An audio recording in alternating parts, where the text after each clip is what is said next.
बालक उच्च विद्यालय ठारे साहित्य सृजनशीलता उत्सव अनुष्ठित।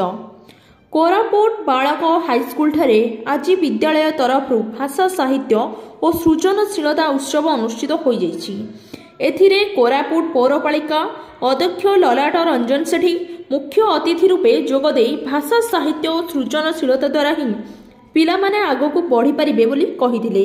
अन्य अतिथि भावे प्रणय महांती, लक्ष्मीकांत पाणिग्राही, हिमांशु शेखर दास, अवसर प्राप्त शिक्षक शिशिर कुमार पात्र, सीआरसीसी हरप्रसाद मिश्र जोग देथिबा बेले वरिष्ठ सांबादिक सीएच शांताकार मुख्य वक्ता भावे जोगदे भाषा ज्ञान उपरे आलोकपात करथिले। एथिरे विद्यालयर पिलामाने साहित्य, नृत्य, विज्ञान भित्तिक प्रकल्प रे भाग नेथिले।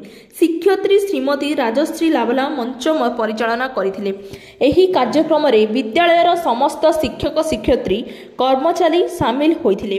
कोरापुटरू जिला प्रतिनिधि देवश्री पटनायक रिपोर्ट, युवशक्ति न्यूज ओडिशा।